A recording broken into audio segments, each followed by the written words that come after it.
2 দিন আগে আমি আমার অফিস থেকে বের হচ্ছি এবং আমার অফিসের যে সিকিউরিটি স্টাফ তার নাম হলো ভবানন্দ। সো ভবানন্দ ভাই আমাকে নক করলো যে ভাইয়া একটা কিছু কাজ দেন। আমি বললাম যে কি কাজ চাই আপনার। সে আমাকে বললো ভাই দেন, কিছু একটা দেন, আমি আরো কিছু এক্সট্রা কাজ করতে চাই। তার সাথে আমি 5-10 মিনিট কথা বললাম। বলার সময় আমি তাকে জিজ্ঞাসা করলাম, আচ্ছা আপনি কতদূর পড়ালেখা করেছেন?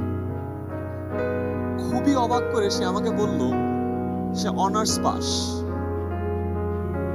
এন্ড আমি তাকে বললাম কোন সাবজেক্টে? সে বলল ফিলসফিতে। আমি অনেক অবাক হয়ে চিন্তা করলাম তার শিক্ষাগত যোগ্যতা আর আমার শিক্ষাগত যোগ্যতা সেম, একেবারে সেম। এবং আমি তারপর আরো তাকে কয়েকটা কোয়েশ্চেন করলাম যে আচ্ছা ভাই আপনি কত টাকা বেতনে চাকরি করছেন? বললো 4,800 টাকা। এন্ড দেন আমার কাছে একটু খারাপ লাগলো। আমি কোনো কাজকে ছোট করতে চাই না, বাট আমার কাছে মনে হয় তার যে মেধা, তার যে শ্রম, সে যে টাইম ইনভেস্ট করেছে, সে যে ডিগ্রিটা পেয়েছে, আমার মনে হয় তার সঠিক মূল্যায়ন করতে পারছি না। আই গেস আপনারা একটা টার্ম শুনেছেন যেটার নাম হলো ডিগ্রি ইনফ্লেশন। টাকার ইনফ্লেশনের কথা কারা কারা শুনেছেন? হাত তোলেন তো একটু। টাকার ইনফ্লেশন জানেন তো? টাকার ইনফ্লেশন হয়। টাকার ইনফ্লেশন হলে কি হয়? টাকার দাম কি হয়ে যায়? কমে যায় না? আচ্ছা, সেম ভাবে আমি অনেক কমপ্লেক্সিটিতে যেতে চাই না। ডিগ্রির ইনফ্লেশন হলে ডিগ্রির ভ্যালু কি হয়ে যায়? কমে যায়। এন্ড এক্স্যাক্টলি এই জিনিসটা হচ্ছে। তো ভবানন্দ ভাইয়ের এক্সাম্পলটা আপনি খেয়াল করেছেন যে ডিগ্রির ভ্যালুটা কোথায় গিয়ে নেমেছে? অনেক কমে গিয়েছে, রাইট? এন্ড এক্স্যাক্টলি সেম জিনিসটার সাফারার কারা জানেন? এক্স্যাক্টলি আজকে আমরা যারা এখানে আছি, তাই না? বিকজ তার ডিগ্রির ভ্যালু যদি কমে, আমাদের ডিগ্রির ভ্যালু কি কমে গেছে না? অনেক কমে গেছে। কি করব? হ্যাভ ইউ এভার ইমাজিন যে কি করা যায়? আমাদের এখন 4th ইন্ডাস্ট্রিয়াল রেভলিউশন চলছে। 4th, 4 নম্বর। মানে কি জানেন? এখন ডেটা সায়েন্সের সময়। চারদিকে বিগ ডেটা ফ্লারিশ করছে। অগমেন্টেড রিয়ালিটি, ভার্চুয়াল রিয়ালিটি নিয়ে প্রচুর কাজ হচ্ছে। আমরা চাইলে আমাদের চারপাশে একটা অগমেন্টেড রিয়ালিটিতে একটা ক্লাসরুম তৈরি করে ফেলতে পারি। ভার্চুয়ালি লাইভ ভিডিওটা দেখছে, তারা কি দেখতে পাচ্ছে না? ভার্চুয়ালি তারা আমাদের সাথে connected. Machine learning, artificial intelligence, এখনকার যে জবস গুলো আছে 5 বছর পরে এগুলাকে থাকতে দিবে না, চলে যাবে। জানেন যেই জবগুলো থাকবে তার 37% এখন এক্সিস্ট করে না। ফর এক্সাম্পল, এই যে এখন লাইভ স্ট্রিম করা হচ্ছে, আপনার কি মনে হয় 2 বছর আগে ফেসবুকে লাইভ স্ট্রিম করার জন্য কোম্পানি ছিল না? যেই মাধ্যমটার জন্য আজকে এই সেশনটা ফেসবুকের থ্রুতে আরো 50,000 1 লাখ মানুষ দেখবে, ওই কাজটা ছিল না আগে, ছিলই না। ইভেন্ট ম্যানেজমেন্ট এত বড় বড় ফার্ম ছিল না। 5 বছর পরে এই জিনিসগুলো থাকবে না। কোয়েশ্চেন ইজ, এটার জন্য আমরা নিজেদেরকে কিভাবে প্রস্তুত করছি? আমাদের এডুকেশন সিস্টেমে এখনো অনেক বেশি মেমোরি বেসড জিনিসপত্র আছে, ঠিক না? আমরা অনেক বেশি মেমোরাইজ করি, লিটারেসি বেসড সিস্টেম। বাট এই 4th ইন্ডাস্ট্রিয়াল রেভলিউশন আপনাকে টিকে থাকার জন্য যেটা দরকার ছিল সেটা intelligence, digital intelligence, emotional intelligence, financial intelligence. And sad part কি জানেন? আমাদের অনেক কম। আমি নিজের এক্সাম্পলই বলি, আমি ম্যাথস টিচার, আমি ফাইন্যান্স গ্র্যাজুয়েট, আমি ইনকাম ট্যাক্স দিতে পারি না। ইনকাম ট্যাক্সের আনার পরে আমি দেখছি যে কিভাবে কাজ করতে হয়। তার মানে আমাদের কোর ইন্টেলিজেন্সটা নাই। ডেইলি লাইফে কাজ করার যে দক্ষতাগুলো আছে ওগুলো নাই। এবং এই দক্ষতাগুলো অর্জন করে কি আমাদের টার্গেট না? ডেইলি একটা নতুন কিছু শেখা আমাদেরকে দরকার। এবং আগে এক ধরনের মাইন্ডসেট ছিল যে আমি গ্র্যাজুয়েট করব, গ্র্যাজুয়েট করার পর কি হবে? চাকরিতে ঢুকবো, দ্যাটস ইট। আমার লার্নিং কার্ভ ওখানে থেমে যাবে। বাট এখনকার দুনিয়া কিন্তু ওই জামানায় নাই। আপনি যদি নিজেকে প্রতি 5 বছর না, প্রতি 2 বছর যদি আপডেট না করেন, আপনি কিন্তু অবসলিট হয়ে যাবেন, রাইট? আপনার দাদা, মামা, চাচা অনেক সময় বলেন না যে ফেসবুক কিভাবে ইউজ করতে হয়, তখন মনে হয় না যে আরে ফেসবুক ইউজ করতে পারে না, এই কি অবস্থা। তাদেরকে শিখাই দিতে হয় না যে ওয়াল পোস্ট কাকে বলে আর স্ট্যাটাস কাকে বলে, ঠিক না? কিছু হইলে তার শেয়ার করে। এইরকম মানুষ আমরা হয়ে যাবো 2 দিন পর। আশেপাশে যে সফটওয়্যার গুলো কাজ করবে, যে টুল গুলো কাজ করবে, ওগুলোর ব্যাপারে আমাদের আইডিয়া হয়ে যাবে অ্যাবসলিউটলি জিরো। এটা হলো ঝামেলা। কি করতে পারি আমরা? আমাদের স্কিলগুলোকে ব্রাশ আপ করতে পারি, নতুন নতুন স্কিল অ্যাকোয়ার করতে পারি। সেলফ এডুকেশনের সময় এখন। আমরা চাইলেই নিজেরা কিন্তু নিজেদেরকে শেখাতে পারি। ওগুলো বাদই দিই। আমরা আজকে এখানে কি চাকরির রিক্রুটমেন্টের জন্য এখানে এসেছি। We want to get ourselves placed in a good job, তাই না? এখন একটা ছোট্ট কথা বলি, এখানে আমরা যতজন আছি আমাদের চাকরিতে যাওয়ার একটা বা দুটো বাধা আছে, একটা হলো সিভি লেখা। আমরা সবাই কি প্রপারলি সিভি লিখতে পারি? কারা কারা লিখতে পারি একটু হাত তুলি তো। 50%, বাকিরা হাত তুলে নেয় এখনো। নেক্সট, সিভি লিখলাম, এরপরে কি আসে? ইন্টারভিউ। আমরা সবাই কি প্রপারলি ইন্টারভিউ ফেস করতে পারি? কয়জন কনফিডেন্স আছে যে আমরা পারবো?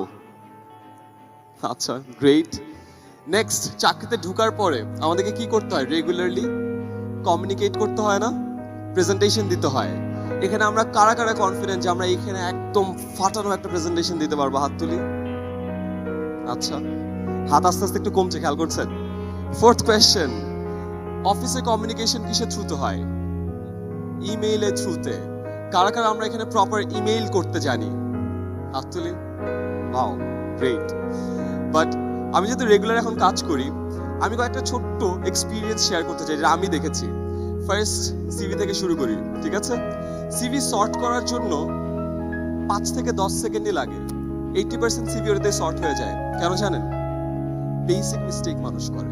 সিভির একদম শুরুতে কি থাকে? আপনার ছবি থাকে না? মানুষজন ছবি দিয়ে রাখে হলো এনআইডি কার্ডের ছবিটা। এনআইডি কার্ডের ছবি কেউ যদি দেন, একটা বিশাল সমস্যা। সমস্যা কি জানেন? আমার এনআইডি কার্ডের ছবি যদি আপনাকে দেখাই, আপনি দেখে ভাববেন আমি একটা চোর। NID card. এন্ড দেন আমি কাউকে বললাম যে প্লিজ এনআইডি কার্ডের ছবিটা দিও না, একটা বেটার ছবি দাও। এন্ড নেক্সট দিন সে একটা ছবি নিয়ে আসছে তার ফেসবুকে এভাবে। Something in the middle, right? এরপর কি আপনার নাম আসে, ইমেল আইডি আসে। ইমেল আইডিতে লেখা brokenglass@gmail.com। আমাদের মধ্যে এখন অনেকেরই ডিজে সাকিব নামে ইমেল আইডি আছে, আছে না? ইমেল আইডিতে অনেকজন বাদ পড়ে যায়, ওখানেই শেষ, গন। এরপর আসি কি আপনার শিক্ষাগত যোগ্যতা। শিক্ষাগত যোগ্যতায় মানুষ শুরু করে জেএসসি, এসএসসি, এইচএসসি। তারপরে আপনি যদি জেএসসি থেকে কেউ পিএসসি থেকেও শুরু করে আজকাল। নেক্সট জামানায় পিএসসিও চলে আসবে।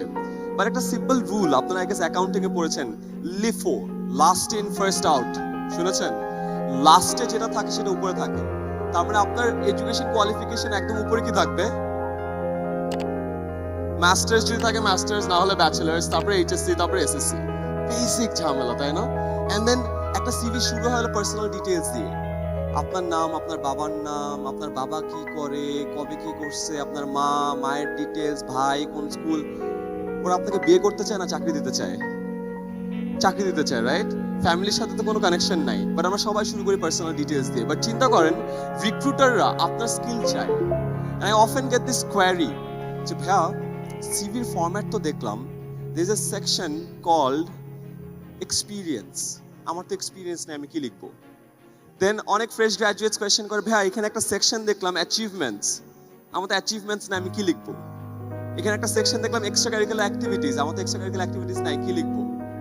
চিন্তা করে দেখেন তো, কোনো কিছু যদি না থাকে, আমি কি ফার্মগেটের মলম বিক্রেতা যে আপনাকে বলবো একটা মলম মেখে দেন সিভির উপরে, সব ঠিক হয়ে যাবে? হবে? হবে না তো, রাইট? এন্ড আমরা তখন চিন্তা করে, আচ্ছা এক কাজ করি, ফন্ট সাইজটা একটু বাড়ায় দেই, রাইট? এক পৃষ্ঠা হইলো, আর একটু পার্সোনাল ডিটেইলস অ্যাড করে, আমাদের দুইটা মোবাইল আছে, দুইটা 2 লাইনে দিয়ে দেই, ডান, কাজ হয়ে যাবে। ছোট্ট রিজনিং কেন বলছি জানেন?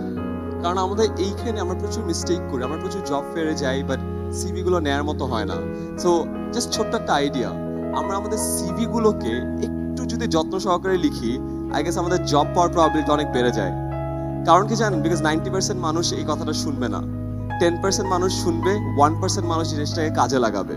সো আপনি যদি কাজে লাগান, অ্যাট লিস্ট এখান থেকে একটু হলো বেনিফিশিয়াল কিছু পাচ্ছেন। এখানে ইউনিভার্সিটি স্টুডেন্ট কয়জন আছে? কেউ? অনেকজন আছে।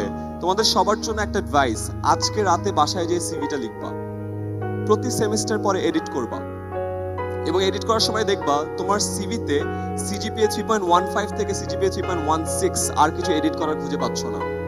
ওই মোমেন্টে নিজেকে একটা স্ল্যাপ দিবা, জোরে দিবা। কেন জানো? যে গত পুরো এক সেমিস্টার চলে গেছে, এমন কোনো কাজ করতে পারো নাই যে কাজটা তোমার সিভিতে দেওয়ার মতো। তার মানে গত সেমিস্টার অ্যাকচুয়ালি কোনো কাজ করেছো না। সো সিভিটা ফার্স্ট ইম্পর্টেন্ট ফ্যাক্টর। সেকেন্ড আসে ইন্টারভিউ। আমার লাইফে মানে অনেকগুলো ইন্টারভিউতে নিয়েছি এবং কতগুলো বেসিক মিস্টেক হয়। যেমন মনে করো তোমার খুবই ভদ্র ছেলে, আজীবন সালাম দিয়ে আসছি আমরা, ইন্টারভিউ বোর্ডে যায় দেখবে আমরা সালাম দিতে ভুলে গেছি, বিকজ আমরা নার্ভাস। কেন? ছোট জিনিস, যেমন আমার বাবার কাছে আমার 2 ধরনের বন্ধু, আয়মানের ভালো বন্ধু, আয়মানের খারাপ বন্ধু। আমার বাবা খুব ইজিলি ডিফারেন্সিয়েট করে, যারা সালাম দেয় ওরা ভালো বন্ধু, সালাম দেয় না ওরা নট সো ভালো বন্ধু। আমার সাথে যে ইন্টারভিউ বোর্ডে এসে সালাম দিত না তাকে আমি সুন্দর করে একটা সালাম দিতাম, যে আসসালামু আলাইকুম। কেন জানেন? নর্মালি সালামের মানে কি? আপনার উপর শান্তি বর্ষিত হোক। বাট আমি ইন্টারভিউয়ার, আমি যদি সালাম দিই এটার মানে এখন তোমার এখন খবর আছে। সালাম দিতে ভুলে গেছো, রাইট? Basic, right? খুবই বেসিক আমরা ভুল করি। সেকেন্ডলি, ফার্স্ট কোয়েশ্চেন করে আমাদের ইন্টারভিউ বোর্ডে, যে কোনো ইন্টারভিউতে কাজী ভাই করেন, right? Introduce yourself, tell me something about yourself. আমরা উত্তর দেই first word, my name is Ayman Sadiq, father's name is, ঠিক না? আমরা আম পারি, জাম পারি, নিজের বাবার নামটাও মাঝে মধ্যে পারি। And then my father does this, my mother does this, my brother is this, and that's it. খেয়াল করেছেন?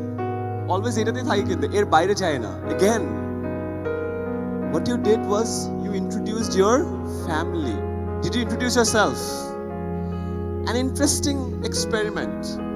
এখানে আমরা প্রায় 2000 মানুষ আছি। 2000 মানুষকে যদি আমি একটা কোয়েশ্চেন করি যে এখানে আপনাদেরকে 3টা শব্দ বলতে হবে, সেন্টেন্সও না, প্যাসেজও না, 3টা শব্দ, যেই 3টা শব্দ আপনাদেরকে রিপ্রেজেন্ট করে, কারা কারা বলতে পারবেন? একটু হাত তুলেন তো। এবার নিজের আশেপাশে তাকান, কতজন হলো? খুব কম, তাই না? আমাদের বয়স কত? 20, 22, 24। এতদিন ধরে আমরা কাদের সাথে আছি? নিজেদের সাথে আছি না? কিন্তু